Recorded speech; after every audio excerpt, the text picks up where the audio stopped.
तर आता आमचं जस्ट दर्शन सर्व झालं इकडचं. पूर्ण उज्जैनमधले जे काही देवस्थान होते तर ते सर्व काही आमचं झालेलं आहे. आता आम्ही चाललो आहे ओंकारेश्वरला, जे की 180 का आय थिंक काहीतरी किलोमीटर आहे, म्हणजे 3 ते 4 तास लागतात बाय रोड.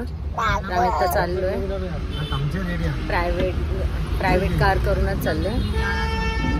तर तिथे गेल्यानंतर मी नंतर तुम्हाला दाखवेनच की मी तिथे कुठे राहणार आहे आणि कसं प्लॅनिंग आहे पुढचं सर्व दाखवणार. सायराला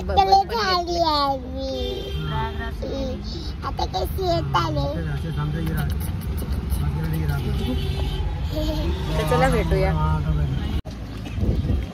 गुड मॉर्निंग एव्हरीवन. तर आज आमचा मध्य प्रदेशमधला दुसरा दिवस आहे आणि आज आम्ही मामलेश्वर ज्योतिर्लिंग आणि ओंकारेश्वर ज्योतिर्लिंग ह्याचं दर्शन करणार आहोत.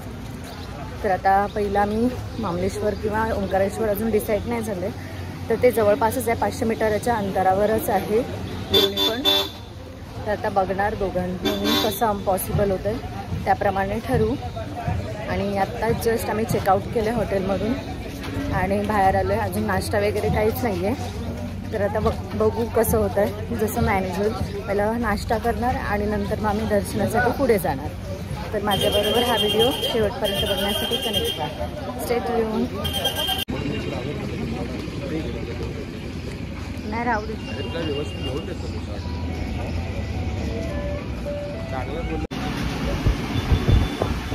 आम्ही आता हॉटेलमध्ये आलो आहे. छोटंसंच हॉटेल आहे आणि आता इथे नाश्ता करू.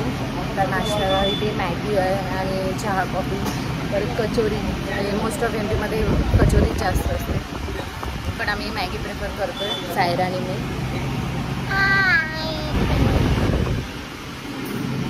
तर आम्ही आता जे हॉटेल बुक केलं होतं तर ते मामलेश्वरपासून जस्ट जवळ आहे, 100 मीटरच्या अंतरावरच होतं.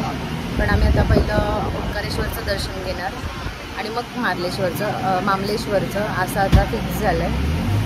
तर आता जाईन आम्ही. तर तुम्ही कसं जाणार आहे काय तोचं म्हणजे ऑटोने जाणार आहे, कारण इथे ऑटो पण आहे आणि बोटिंग पण आहे, तुम्हाला दाखवते. कारण इथे नर्मदा नदी दोघांच्या मामलेश्वरच्या आणि ओंकारेश्वरच्या मधोमध बरोबर नर्मदा नदी आहे. तर त्या नदी पार करून जावं लागतं. तर तुम्हाला तर दाखवते मी कसं कोणत्या रूटने चाललं. तर चला भेटूया आपण परत.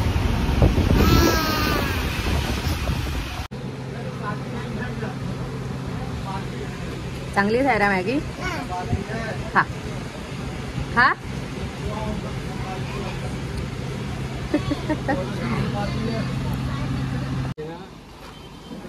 तर हे ओंकारेश्वरला जाण्यासाठी चालत जाण्यासाठी हा पूल आहे आणि आम्ही चाललो आहे नदीमार्गे, जे बोटीने जाणार मगाशी जसं मी म्हटले.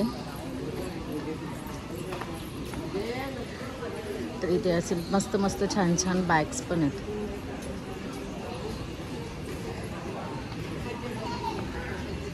आणि हे जे आहे ना हे इकडे वरती हे मामलेश्वरचं आहे, पण आम्ही येताना मामलेश्वर करणार आहे. आणि जे समोर तुम्हाला इकडून दिसत असेल ते ओंकारेश्वर आहे.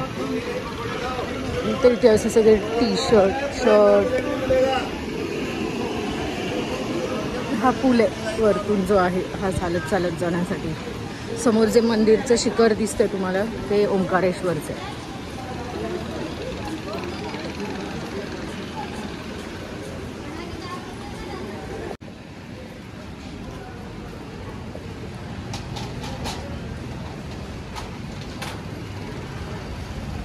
त्या नदीमध्ये असे हे दगड भेटतात, लोक हे विकत घेतात.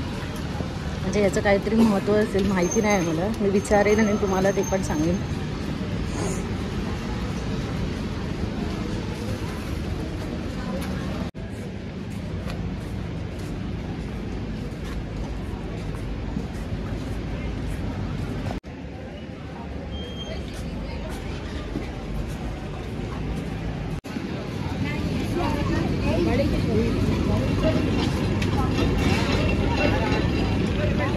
तर हे घाटावरच आहे. घाट म्हणजे नदीचा घाट असतो. आणि हा ब्रिज वरचा आणि ही जी नदी दिसते ही नर्मदा नदी आहे.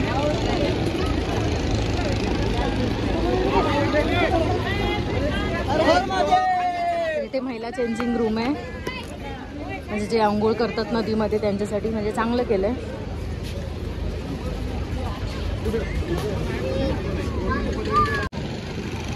तर ह्या अशा फेरी असतात बोटीच्या, त्या ज्या तुम्हाला दिसतात. हे पर पर्सन 50-50 रुपये. तर आम्ही आता ह्यानीच समोर जाणार आहोत. आणि हा जो ब्रिज तुम्हाला इथून दाखवते ना, हा वॉकिंग ब्रिज जो तुम्हाला इथून दाखवलेला, तो असा चालेल तिथे मंदिराच्या इथे जाऊ.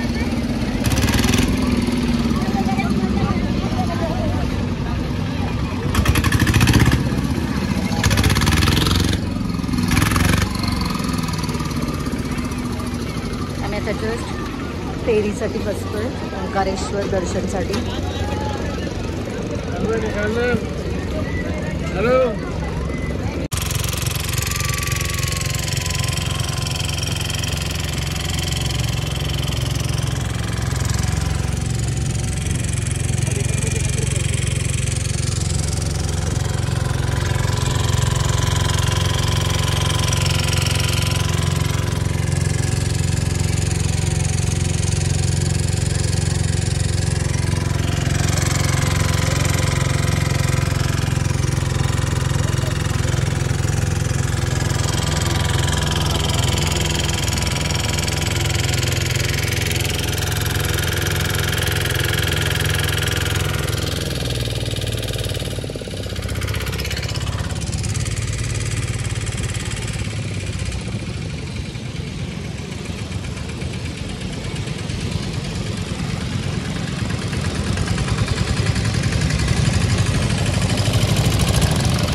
असं हे फेरीमध्ये वेअर करायला देतात कारण प्रोटेक्शनसाठी. आणि आता जस्ट उतरतो, इथे उतरणार आहोत.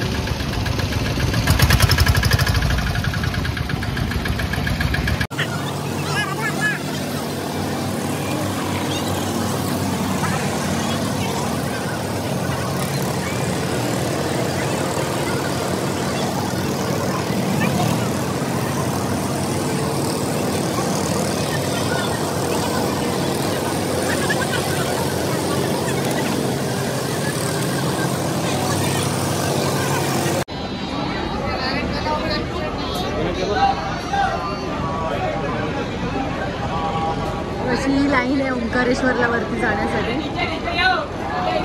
आणि इथे प्रति पर्सन डायरेक्ट दर्शनासाठी पण आहे. 300 रुपये सांगितले, 300 रुपये पर पर्सन असे.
काय रा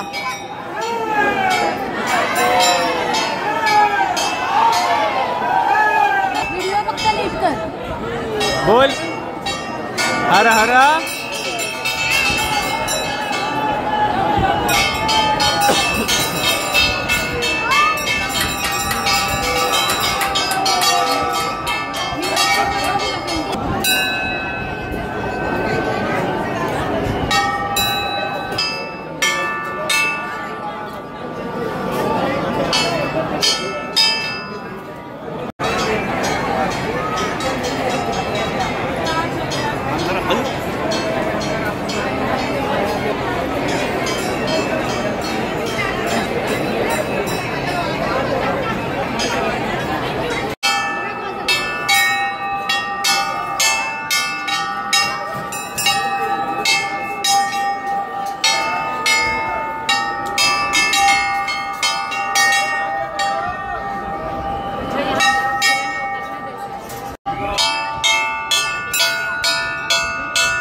तर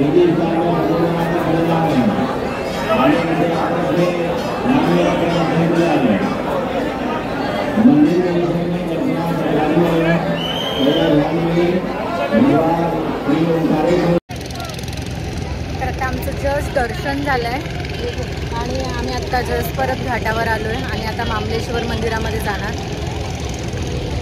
आणि गर्दी खूप होती, 2 ते 2.5 तास लाईनमध्ये आम्ही थांबलेलो. आणि त्याच्यात कसं सुट्टी पण आहे सर्वांना, त्याच्यामुळे लोक येतातच. खूप म्हणजे खूप गर्दी होती, पण दर्शन मात्र खूप छान झालं. एवढंच एक गोष्ट खटकली की व्यवस्था नीट नाही वाटली मला. म्हणजे जे भक्तांसाठी लाईनीची जी व्यवस्था असते ना ती प्रॉपरली नव्हती. सगळेच असे एकत्रच असे पाया पडायला असं चाललेलं. पण दर्शन मात्र छान झालं आमचं सर्वांचं. आणि आता जाऊ मामलेश्वर मंदिराच्या दिशेने. ते समोरच आहे माझ्या. हे जे इकडे दिसतंय जो शिखर आहे ते मामलेश्वर मंदिराचं आहे.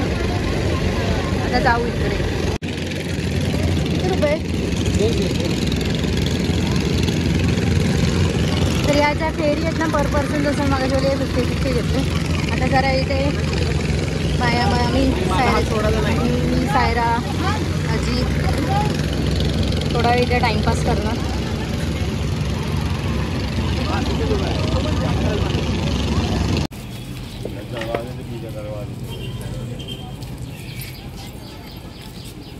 आम्ही आता जस्ट मामलेश्वर ज्योतिर्लिंग मंदिर जे आहे तिथे आलो आहे. तिथे गर्दी नाही आहे, तर आम्ही आता जाऊन दर्शन घेणार. आम्ही आता जाऊ आणि दर्शन घेऊ आणि मग थोडं काही खाणार, कारण गरमी खूप आहे. पाण्याने आमचं पोट जास्त भरतं आहे. तर इथे प्रवेशद्वार आहे. इथे प्रवेशद्वार आहे. तर जाऊन आता दर्शन घेऊ आणि मी परत भेटते मी तुम्हाला. चला भेटूया.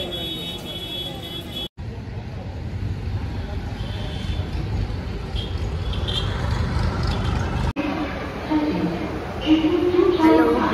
तर आता आमचं सर्व दर्शन मध्य प्रदेशमधले जे जे ठिकाण आम्ही देवालय देवस्थान होते ते आम्ही करून झाले. आणि आता आम्ही बॅक टू मुंबईसाठी खांडवा स्टेशनला आलो. तर आमची जी ट्रेन आहे ही खांडवा स्टेशनवरून आहे, जी आहे रात्री 10 वाजता. पण आम्ही आत्ताच इथे येऊन बसले, तर आम्ही आता खांडव्यामध्ये काही बघणार इथे आजूबाजूला काही आहे का फिरण्यासाठी. मग इथेच थांबून आम्ही इथूनच आजूबाजूचा परिसर आहे जो तो आम्ही एक्सप्लोअर करू. तर अशा प्रकारे माझी ही छोटीशी ट्रिप होती आणि खूप मजा आली आणि खूप एन्जॉय पण केलं आणि खूप सगळ्या देवस्थानाचं चांगलं दर्शन पण झालं आणि खूप छान वाटलं. आणि मी प्रयत्न केला तुमच्याबरोबर शेअर करायचा, एक्सप्लोअर केलेलं सगळं काही तुम्हाला दाखवायचा. तर माझा हा व्हिडिओ कसा वाटला नक्की मला सांगा आणि असेच माझ्याबरोबर नेहमी कनेक्ट राहा. थँक्यू. Bye bye. बाय कर. बाय करा. Bye bye.